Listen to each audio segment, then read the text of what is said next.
لقد كان لكم في رسول الله أسوة حسنة لمن كان يرجو الله واليوم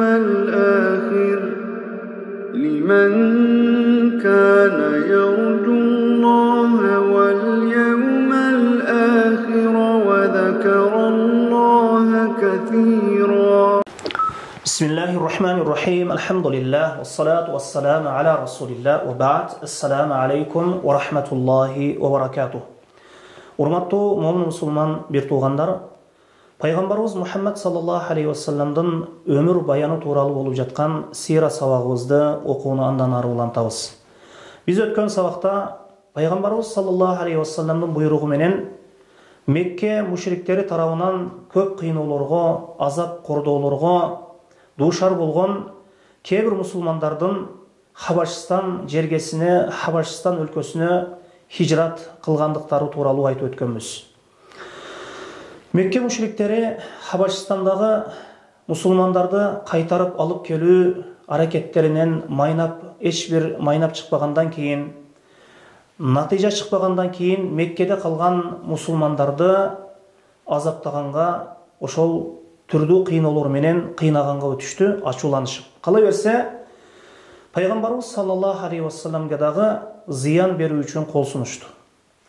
Эми Мекке мушриктеринин табиятынан эле эч бир натыйжага жетпегенден кийин, мусулмандарды дининен кайтара албагандан кийин, ошол зыян берүү мушриктеринин табиятынан эле. Мына ошол пайгамбарыбыз саллаллаху алейхи вассаламга мушриктер тарабынан берилген зыяндардын бирин айта турган болсок, Утайба ибн Аби Лахаб, Абу Лахабтын баласы Утайба пайгамбарыбыз саллаллаху алейхи вассаламга жакын келип, пайгамбарыбыз саллаллаху алейхи вассаламдын кийимин айырып салды. Жана пайгамбарыбыз саллаллаху алейхи вассаламдын бетине карата түкүрдү. Бирок пайгамбарыбыз саллаллаху алейхи вассаламдын жүзүнө түкүрөгү түшпөй, кайра өзүнө кайтты. Мына ошондо ушул кишиге, Утайбага пайгамбарыбыз саллаллаху алейхи вассалам дуа кылды. Аллахумма арсил алейхи калбан мин килабик. О Аллахым, мына ушуга бир иттериңден бир итти жибергин деп. Башка бир риwayatта Аллахумма саллит алейхи калбан мин килабик. Аллахым, мына ушул адамды бир итиң менен, бир иттериңден бир ит менен каптыргын деп ага каршы дуа кылды. Анан Утайба ошол меккелик адамдар менен Шамга сапарга чыккан кезде, жолдо Зарка деген жерге түшкөн кезде аларды бир арыстан айланып калды. Жана ошондо айтты: Аллахка ант, мына ошол арыстан мени жейт деп айтты. Анткени ал пайгамбарыбыз саллаллаху алейхи вассалам ага каршы дуа кылганын жакшы билет болчу. Аллахка ант, Меккеде Мухаммад Меккеде туруп, мен бул жерде турган кезде мени өлтүрдү деп айтты.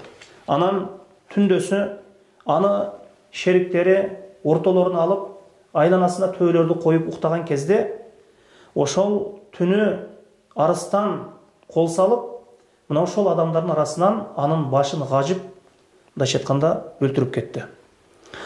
Жана дагы пайгамбарыбыз саллаллаху алейхи вассаламга каттуу зыян берген капырлардын бири Укбата ибн Аби Муайт.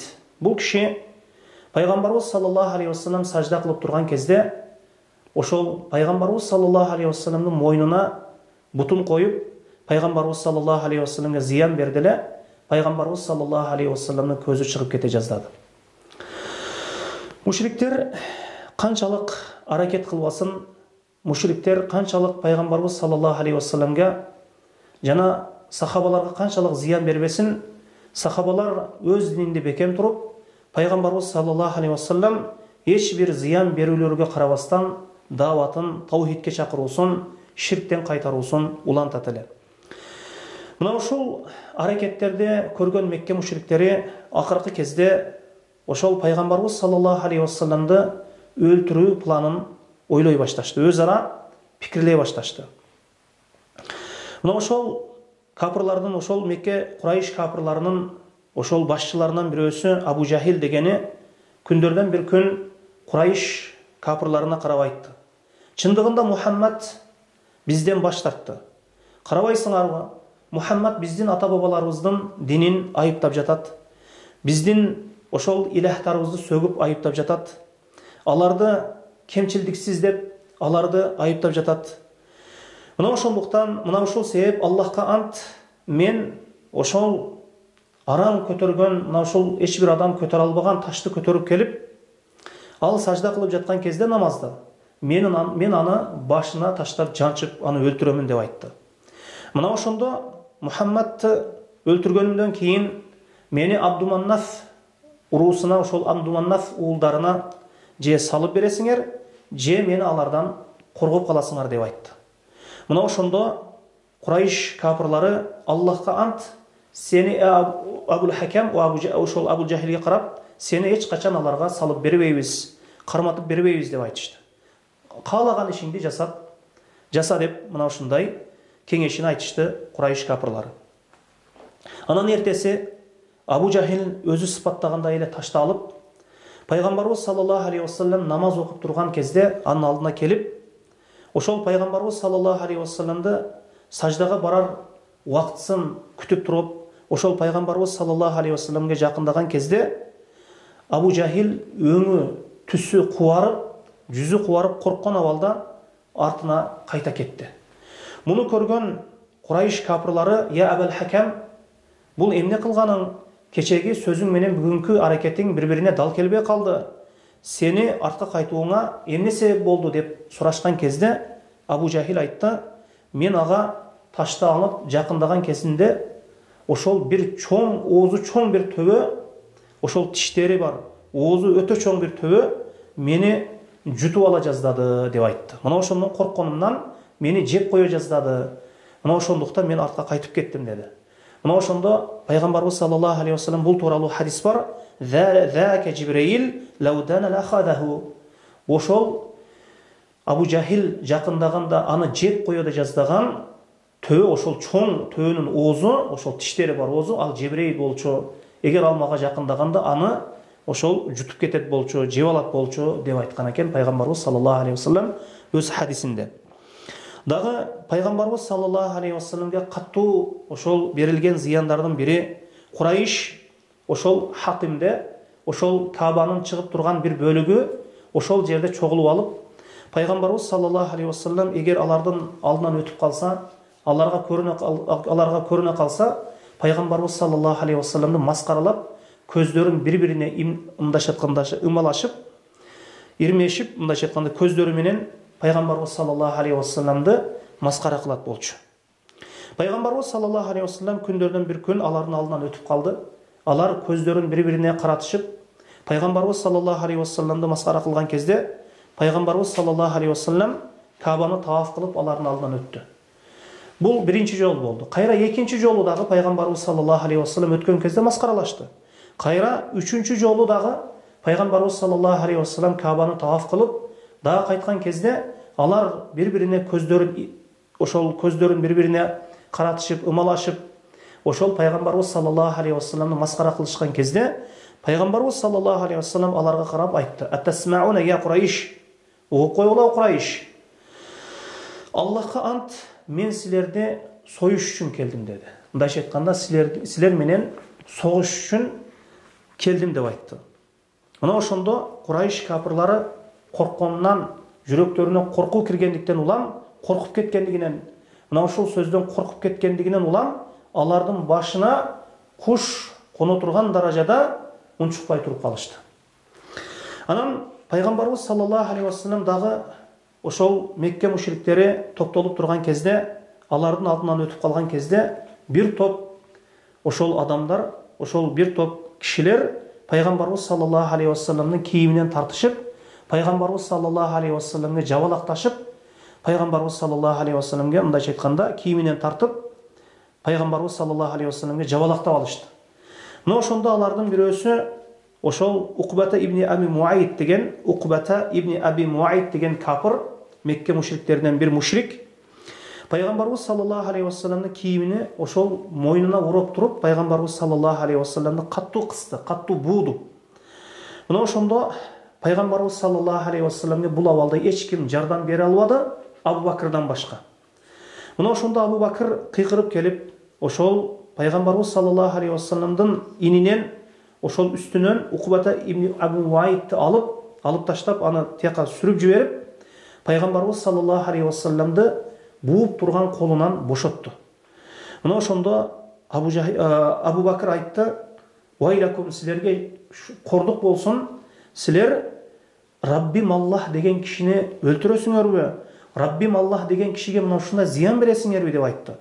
Мына ошондо алар пайгамбарыбыз саллаллаху алейхи вассаламды ташташып, Абу Бакрга жабалактап, Абу Бакрдын ошол сабап киришти.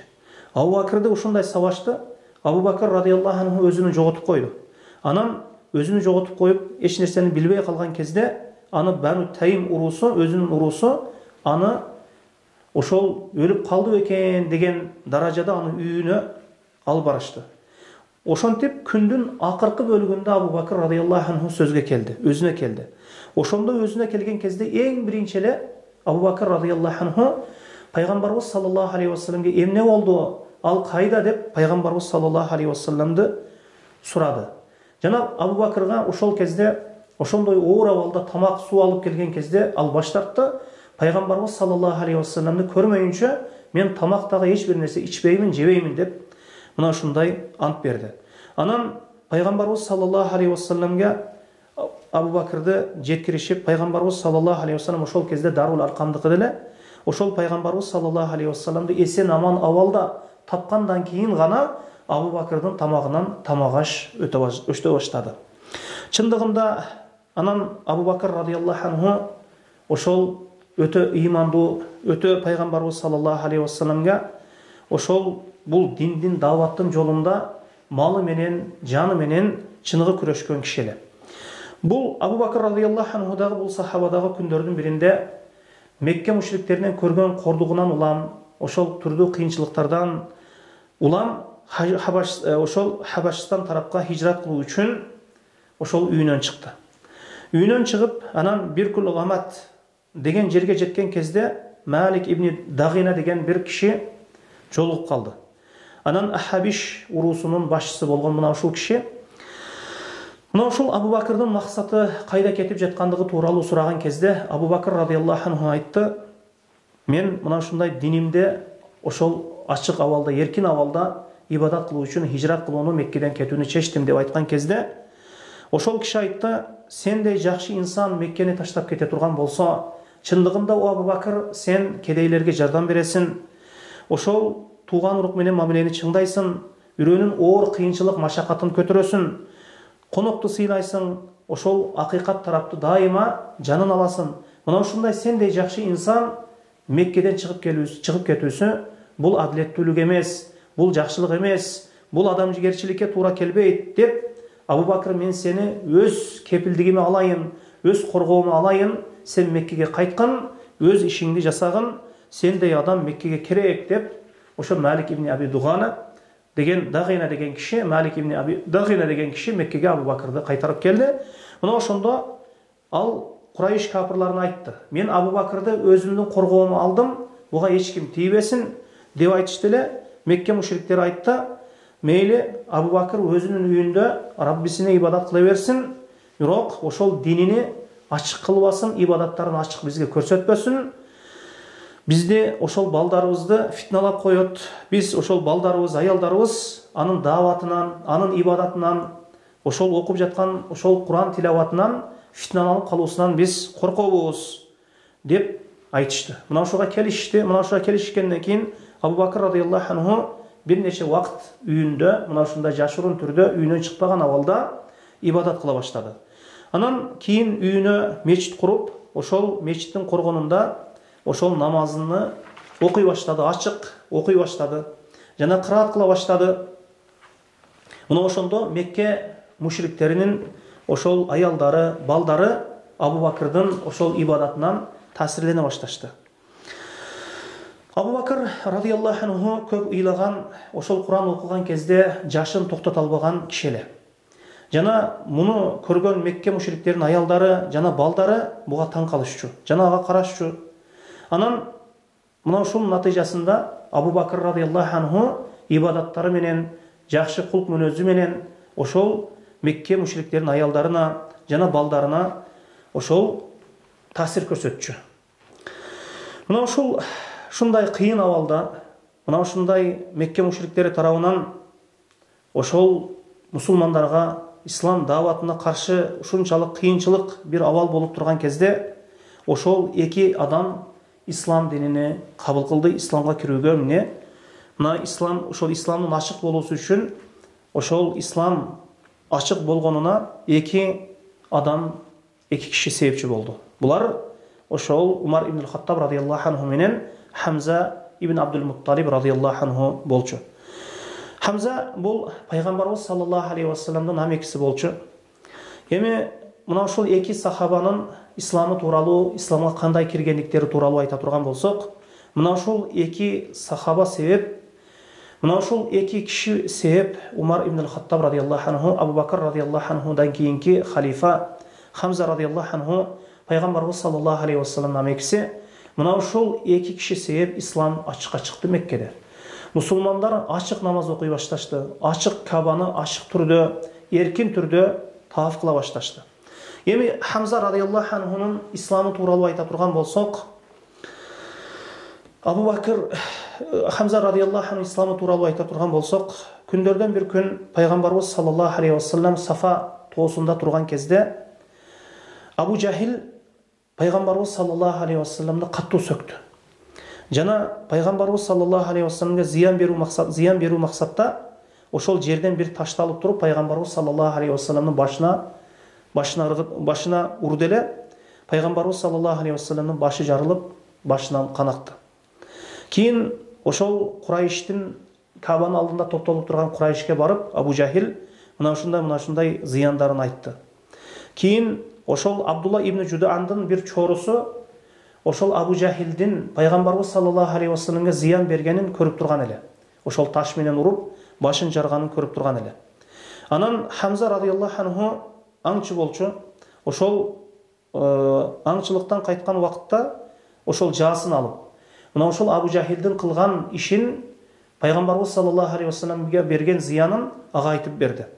Хамза ошол ачуусу келип, ошол шашкан бойдон ошол Абу Жахилдин алдына барып, ахмак, сен менин агамдын баласын сөгө турган болуп калдыңбы? Мен анын дининдемин деп, мына ошол колундагы жаа менен аны бетине мындайча айтканда бир салды. Ошондо Бани Махсум урусу менен Бани Хашим урусунун ортосунда өз ара чоң жаңжал чыгып кете жаздады. Ошондо Абу Жахил муну токтотуп, чындыгында мен Хамзанын ошол агасынын баласына ушундай зыян берди, мен аны сөктүм деп мойнуна алды. Мына ошентип экөөнүн ортосунда боло турган жаңжалдын алдын Абу Жахил өзү токтотуп калды. Хамзанын исламы, Хамза радияллаху анхунун исламы ошол тили исламга кирүүсүнөн алдын бир аз мурдун айтып жиберген болчу. Абу Жахилге келип, ошол мен анын дининдемин деп ошол тилинен чыгып кеткен болчу.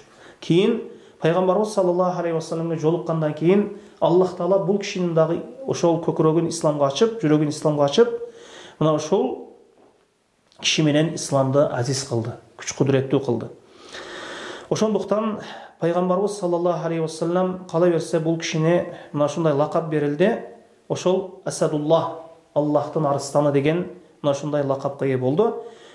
Хамза радияллаху анхунун ошол исламы пайгамбарыбыз саллаллаху алейхи вассаламдын пайгамбарлыгынын 6-жылында Зулхижжа айында болгон экен. Эми Умар радияллаху анхунун исламы тууралуу айта турган болсок, Хамза радияллаху анху исламды кабыл алгандан кийин 3 күндөн кийин Умар ибн Хаттаб радияллаху анху дагы исламды кабыл алган экен. Бул Умар ибн Хаттаб радияллаху анху дагы ошол жахилият убагында исламга кирүүдөн алдын, исламга кирелектен мурда мусулмандарга каттуу зыян берген кишилердин ошол бири болчу. Ал күндөрдүн бир күнү жашырынып келип, ошол Кабанын бир жерине жашырынып алып, пайгамбарыбыз саллаллаху алейхи вассалам намаз окуган кезде, Куран тилават кылган кезде, пайгамбарыбыз саллаллаху алейхи вассаламдын ушул Куран тилаватын укту. Мына ошол акыйкат баары бир анын жүрөгүнө жетип барды, бирок ал ошол текеберлиги бойдон кала берди. Анан күндөрдөн бир күн ал кылычын алып, кылычын ошол көтөрүп, ошол пайгамбарыбыз саллаллаху алейхи вассаламды өлтүрүү максатта жолго чыккан кезде, жолдо Найм ибн Абдуллахқа, же Бани Махзумдан болған кишиге, же Бани Махзумдан болған бір кишиге, бір риwаяттар бойынша ошол кишиге жолугуп калды. Мына ошондо ошол киши айтты: "Кайда жөнөдүң о Умар?" дедиле. "Мен Мухаммадты өлтүрүү үчүн жөнөдүм" дедиле. "Сен кандай амандасың? Ошол Бани Хашим, Бани Зухра урусу Мухаммадты өлтүрүп кое турган болсоң, сени кандай амандыкта коёт алар? Кандай тынч коёт?" Дедиле: "Мен Мухаммадты өлтүрөмүн" деди. Ошондо Умар айтты: Сен дагы Мухаммадтын дининдебисиң" дедиле. Жанагы киши айтты: "О Умар, сени мындан дагы таң кала турган нерсеге багыттап коеюнбу?" деп айтты. Ошондо Умарга айтты: "Сенин эжең менен күйөө балаң исламды кабыл алды, Мухаммадтын динине кирди" деди. Ошондо Умар радиаллаху анху аябай каттуу ачууланып, ошол пайгамбарыбыз саллаллаху алейхи вассаламга кетип жаткан жолунан бурулуп, ошол күйөө баласы жана эжесине карай ошол жол алды. Мына ошондо алар ошол күйөө баласы менен эжеси жана Хаббаб ибн Арад радиаллаху анху менен биргеликте ошол Куран аяттарыны аларга Хаббаб ибн Арад ошол эжеси менен күйөөсүнө окуп турган кезде алардын шыбырашып окуп тургандыгын Умар радиаллаху анху анын эшигине жакындаган кезде уккан эле. Умар радиаллаху анху келип эшикти такылдаткан кезде Хаббаб ибн Арад радиаллаху анху жашырынып алды. Бир парданын артына жашырынып алды. Жана Умар радиаллаху анху аларга кирип, аларга "Не, силер окуп жаткан нерсе эмне?" деди.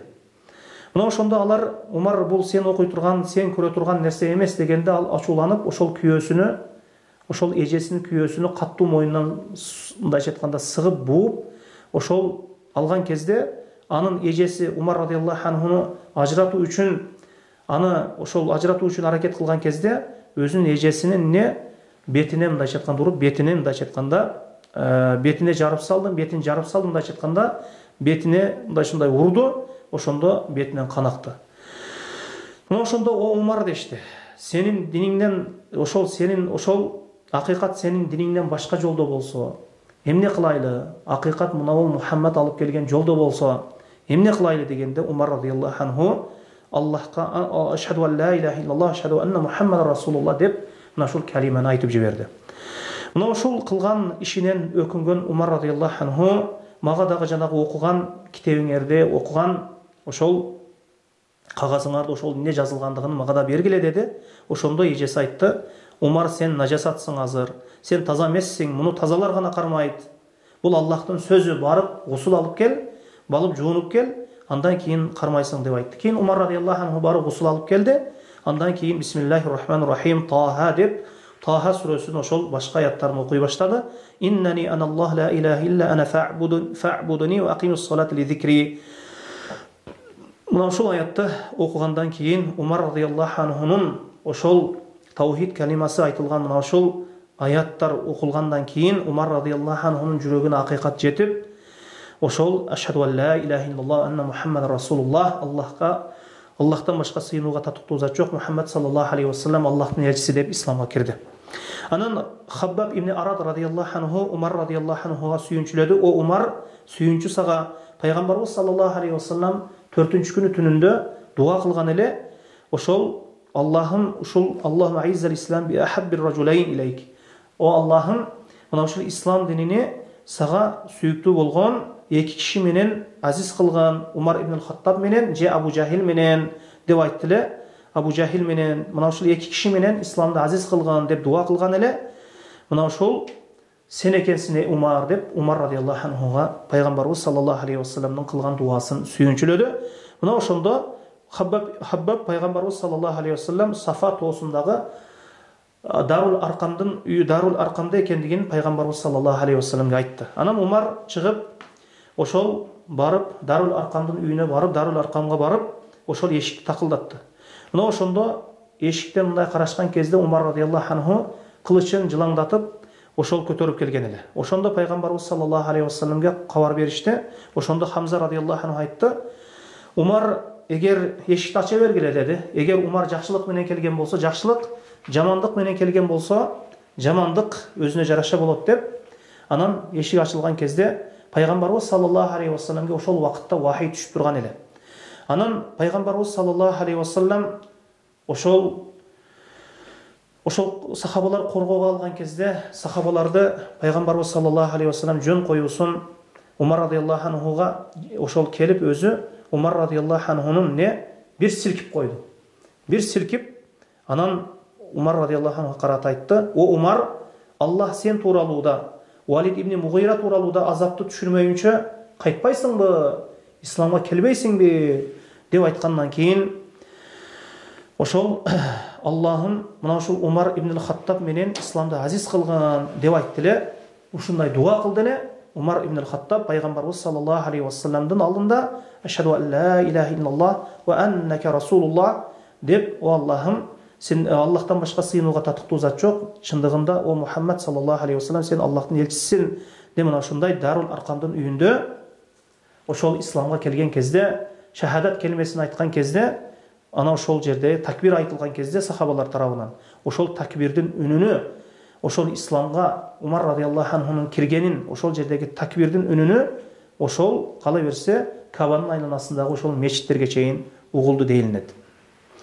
Анан Умар радиаллаху анху исламды кабыл алгандан кийин Умар радиаллаху анху эч бир жашырынбастан, эң эркин түрдө пайгамбарыбыз саллаллаху алейхи вассаламга зыян берген жана мусулмандарга зыян берген мушрик Мекке Курайш мушриктери тарапка жол алды.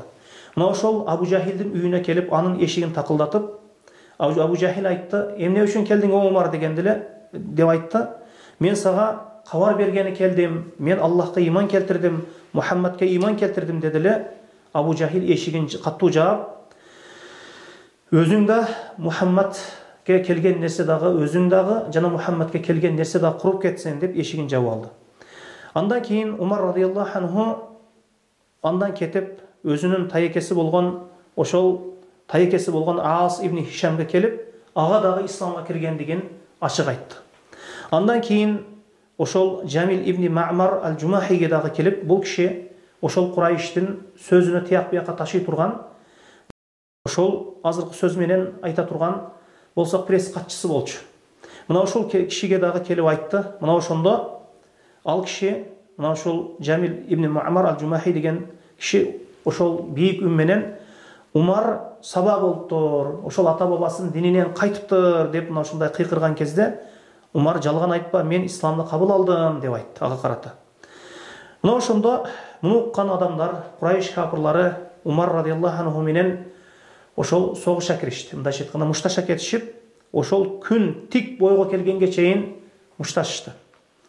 Анан Умар радиаллаху анху үйүнө кайтып, араң өзүнөн кетип, мына ушундай үйүнө кайткан кезде, анан аны өлтүрүү үчүн бир топ өрөн толу адамдар ага каршы жолго чыгышты.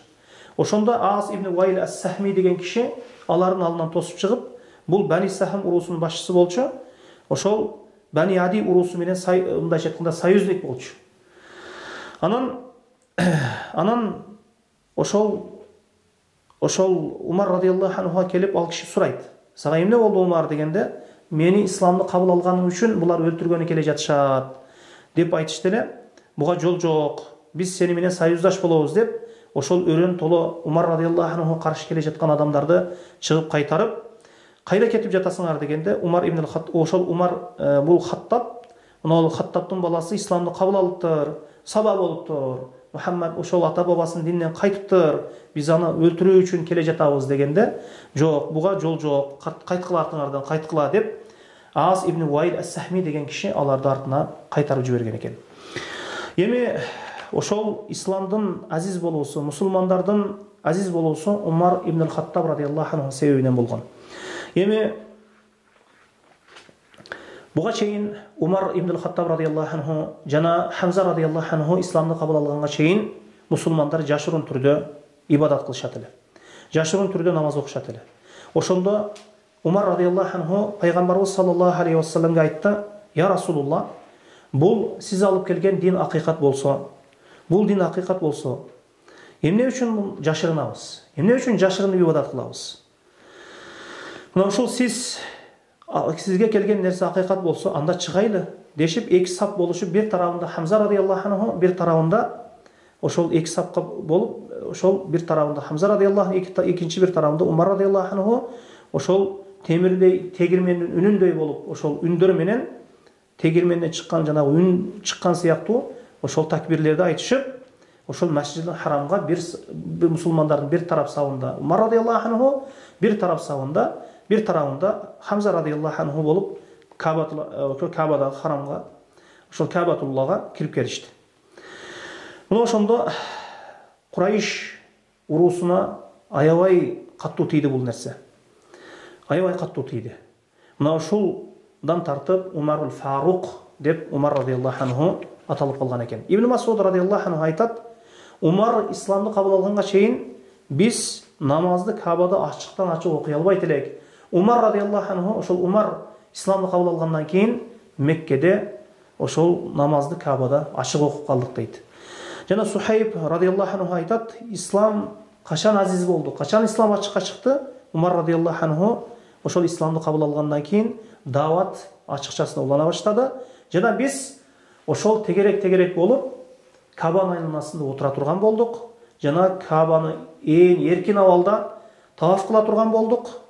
Жана бизге эч ким каттуу бир зыян бере албай турган болду деп айткан экен мына ошол сахабадагы. Мына ошол жерге чейин кыскасы калган сира боюнча ошол пайгамбарыбыз саллаллаху алейхи вассаламды өмүр баяны боюнча иншааллаху таала эмки сабакта сабагыбызды улантабыз. Субханакаллахумма ва бихамдика ашхаду ан ла илаха илля анта астагфирука ва атубу илейк. Валлаху а'лам.